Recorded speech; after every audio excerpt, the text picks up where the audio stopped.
Granny's humble furnishings became the beginnings of heirlooms. When I was a youngster, I spent a lot of time helping our granny, Mrs. Gertrude Blasky Gauthier, with chores around our homestead, or outside in her extensive flower and vegetable gardens in Otter Lake, Quebec. As we worked together, she often shared her stories of the old times with me, several of which were related to the importance of taking good care of one's possessions. On several occasions, she told me how she came about owning certain things, their significance to her, and some of their history. Two of these items were her set of wooden table and chairs and her armed sofa and easy chair set. Granny's feeling was that things were acquired for a purpose and were meant to be used. Throughout her life, she did indeed use, but equally looked after her possessions. When our grandmother passed away in 1983, her furnishings for the most part were left to my parents. After my father died in 1986, I decided to permanently move to and work in Ottawa. I had completed my business-intensive computer operators program and was already being offered temporary clerical jobs in Ottawa, making the timing right for a move to the city. As such, I put plans in place to rent my first apartment. At that time, because I would be needing furniture, my mother gifted to me Granny's table and set of 5 chairs, and her worn but much-loved sofa and armchair set. From what I remember, I believe that Granny told me that the original set of 6 chairs was a wedding present to her from her new husband, Rihel Gauthier. According to her, this set of chairs was well used by everyone at the farm homestead where they lived across the Pequannock River at Sandy Creek. During that time, one of the 6 chairs got broken and was beyond repair. Hence, only 5 chairs remained. I continue to be unclear if the table was part of the original set, but according to the many stories about the table that were told by Granny, she said that the table was known to her as her workhorse because meals and just about everything else imaginable were done on this table. Over time, of course, that table became very heavily worn. The wear and tear of its original tabletop can be attributed to the ample times when Gertrude would cut up meats, garden produce, or other foods on the table throughout the seasons, but especially at harvest and the making of preserves times. When the wearing got to a certain beyond saving point, the tabletop had to be replaced. According to the story, it was replaced using old barn boards. These barn boards were cut to the right length, nailed securely into place upon the base and legs, sanded smooth, and covered with a fresh coat of white enamel paint.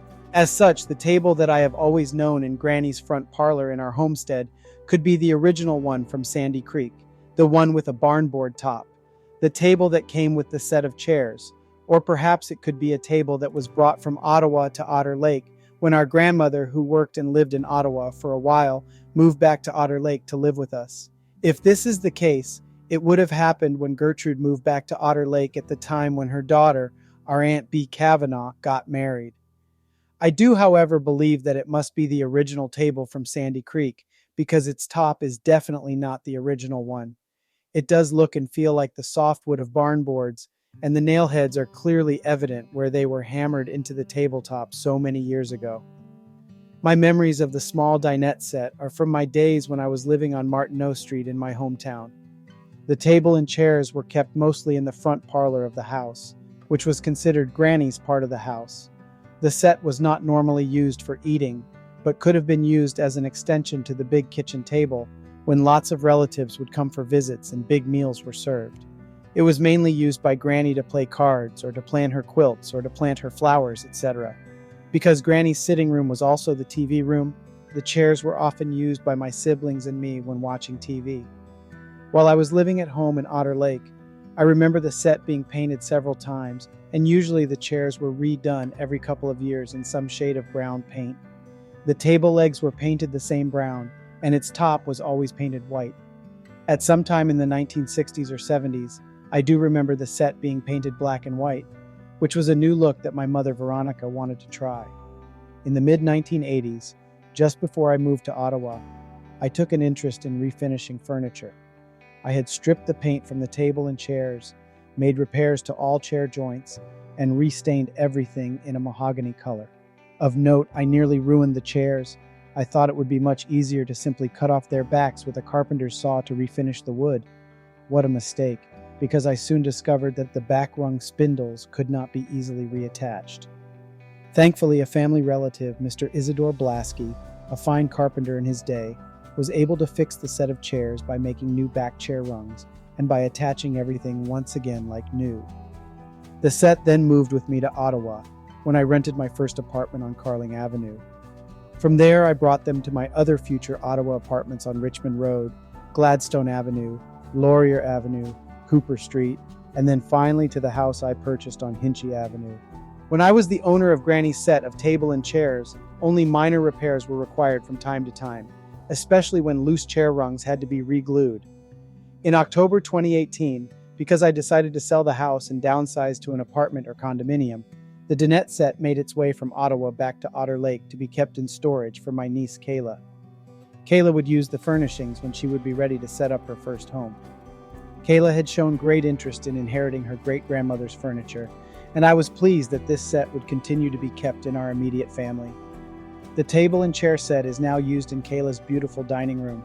With respect to Granny's sofa and big armchair, to the best of what I can remember based on what she told me, is that this sofa set was moved from Ottawa to Otter Lake when my grandmother decided to move back to the country and live with her son Cyril, our mother, my brothers, and my sister. This was the time when Granny left the rooming house that she had managed in the city for quieter times back in Otter Lake after her daughter, our Aunt Bee, got married. The sofa and armchair set were used by them and their guests when Granny Gauthier and Aunt Bee lived on Booth Street in Ottawa. I am uncertain, but I would expect they got it secondhand because they did not have a lot of money to spend in those days. In its early life, the set was upholstered in lush caramel brown velvet. The couch had 3 big comfy square cushions. The chair had a matching but single cushion. The arm fronts and bottoms of both the chair and sofa were trimmed with beautiful decorative wood. During the period when the set was at our homestead on Martineau Street in Otter Lake, the sofa was used in several places around the house. At first, it was in the area behind the kitchen and was placed under the back window that looked out onto the garden. At another time, it was placed in the main kitchen area just below the stairs along the staircase wall, which was close to the basement door. Later, when it was getting too worn out, it spent some time in the basement, and finally it was moved and left out year-round on the front veranda at our home on Martineau Street. When I close my eyes, I still clearly see family or friends seated on it enjoying conversation, a bite to eat, or a fun television program. When it was out on the front veranda, this is the place where I would often sit with my grandmother when she would share her fascinating stories in the warm afternoons of spring or fall, or in the cool evenings of summer. One story that I vividly remember is the time she recounted over and over again, the day when my sister Audrey and I inadvertently locked poor Granny out of the house despite the fact that she was our official babysitter that day. With regard to the big armchair, as far as I can remember while living in Otter Lake, it was in the front part of our home. This room was often referred to as the parlor or living room. In this room, the big old armchair was placed just beside the doorway that led to the kitchen. This seat was mostly Dad's chair, because after his long day of work, he would like to relax in this comfortable chair, watching the news on television, or spending time with his mother or other family members in daily conversation. This beloved chair had lots of use and as such was starting to get worn. So at one point in time, I clearly remember my mother taking great pains to recover it beautifully in a brown, black, and diamond-covered fabric. She did an amazing job and made the chair look like new once more. She also reaffixed the large springs in the chair's back with new, strong, and wide strips of fabric. As she sewed these, she had teased me not to get too close while she stitched with the biggest needle I had ever seen. She cautioned me that if I came closer, she would have to give me additional booster shots in my arm. Ouch! I stayed away. At a later time, to help keep the newly recovered chair clean from the oils and grease that made their way in from Dad's garage, Mother made and strapped beautiful mint greenish blue arm and back covers to it. These handy covers were made of a leatherette fabric, making them easy to wipe away any grime. She also made a similar cover for the cushions of our grandmother's rocking chair, and these changes dramatically brightened the room. In the early days, quick fixes to refurbish the wear and tear to the couch included simply covering the sofa with a blanket on the seat and back and putting matching towels over its arms. After all, as far as we were concerned, it was comfort that mattered most. When the couch became too worn out to simply cover it with a blanket, Our mother recovered it with a strong canvas fabric and then painted this cloth with a dark brown paint to imitate rich brown leather. The armchair had also been spruced up many times with store-bought slipcovers from Sears, Stedman's, Zeller's, or Giant Tiger. Both chair and couch used to have huge seat cushions. I remember these well because I used to use the 3 sofa cushions and the chair cushion to build a small fort in the living area to hide. Those cushions sure did make great building blocks for a prince's castle. What children will do to have fun. Unfortunately, all of these cushions were lost or damaged over the years and thrown away. When I moved to Ottawa and into my first apartment on Carling Avenue, my mother gave the set to me. The sofa was loaded on my brother Bernie's truck from the front veranda, and the chair was brought up from the basement where it was being stored and loaded as well. Once loaded, the sofa and big armchair made their way back to the city from which they originated. By this time, because of much usage and love of this set over the years, sadly both sofa and chair were in quite a tattered shape. However, because I had no furniture, I made use of them nonetheless and simply covered them with new warm blankets to give each piece of the set an almost new look. Eventually, after finding steady employment and saving enough money, I decided to reupholster the set. I completely stripped the sofa and chair down to their wooden bones and steel springs, then rebuilt and recovered each in a similar fabric to what the original velvet fabric had been. This time, however, the fabric was not caramel brown, but burgundy. Because all of the seat cushions had been lost to time, I used one large piece of high-density foam for the couch seat and another smaller piece for the chair seat. I felt this change made a remarkable improvement, because the set now mimicked a more Victorian look. However, this also meant no more prince's castles. I had grown too big to play in cushion forts in any regard. This refurbishment served me well over many years, and I actively used the beautiful furniture in all of my many apartments in Ottawa. However, when I moved to my place on Cooper Street, where I had one wall of large sunny windows in my apartment, the hot sun completely ruined the fabric. With little money to buy a new couch to replace this one, I decided to reupholster the set once again. This time, though, it was redone in a burgundy rose floral pattern fabric, something I had found at a clearance sale. This recovering unfortunately only lasted a few years, because the fabric was not durable enough for upholstery use. Who knew? It seemed that I still had a lot to learn about suitable fabrics for upholstery. Oh well, I thought it was still a very comfortable couch and chair. However, when it started to fade and fray badly, I had to do something one more time.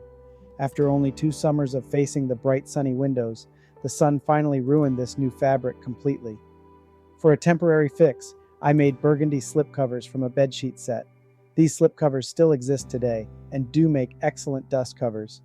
I did not completely like the set's look under the slipcovers I made, because it made the set look like something that would be in the parlor of an old 50s television show. They did have to do, though, until yet another redo job could be managed. They are now a bit faded, but do help protect the set when it is not being used. So the beloved living room set continued to be used for another few years, new slipcovers and all. However, in time, I knew I really wanted to recover the furniture yet once more. I felt the set deserved to have at least one more reincarnation. Hence, in the mid-90s, on a shopping trip to Montreal, a big city where there are dozens and dozens of fabric stores, I purchased some excellent and sturdy diamond-shaped burgundy upholstery fabric and got excited to redo the set. It took several weeks, but with hard work I completely reupholstered both the sofa and big chair for the last time, enhancing them to their current looking like new state. When I moved to my home on Hinchy Avenue, the set became the focal point of the front parlor directly off the formal entry hallway of the house for the next 21 years. In the fall of 2018, because of a back injury and my inability to continue to maintain the house and yard fully, I decided to sell the house and downsize to a much smaller apartment or condominium. I knew that a downsizing meant smaller spaces, and as such, it was time to let some pieces of furniture go. I knew I would not have enough space for everything in a much smaller home. Therefore, in the fall of 2018, Granny Gauthier's much-loved sofa and armchair set was transported back to Otter Lake and put into storage and safekeeping for my niece. Some years earlier, Kayla had expressed interest in inheriting the set and proudly using both armchair and couch in her own first home. In recent years, Kayla took huge steps on the route to adulthood and independence when she rented herself at first an apartment and now a house. After taking occupancy of these new spaces, she had her table and chairs and her sofa and armchair set moved in. She proudly sets out and uses these treasured family heirlooms. I am thrilled that I was able to pass along her great-grandmother's possessions to her, to continue the evolution of the transfer of family heirlooms from one generation to the next. I know my niece Kayla to be very intelligent, imaginative, hardworking, and an inventive young lady, so I do believe she will take good care of these loved possessions, just as her great-grandmother Gertrude, grandmother Veronica, and Uncle Rick did. I hope she has many, many, many happy years of using these prized possessions throughout her life, and will now build her own special memories sitting around that table with family or friends, or lounging on that burgundy sofa and big old armchair while relaxing after a full day of work or fun. Perhaps she, in time, will keep the evolution going by passing these treasures on to her own children, her sister, her cousins, or other close family relatives. I am positive that our granny, Gertrude Gauthier, a gentle soul but strong-willed lady who first acquired these things, would be so very proud.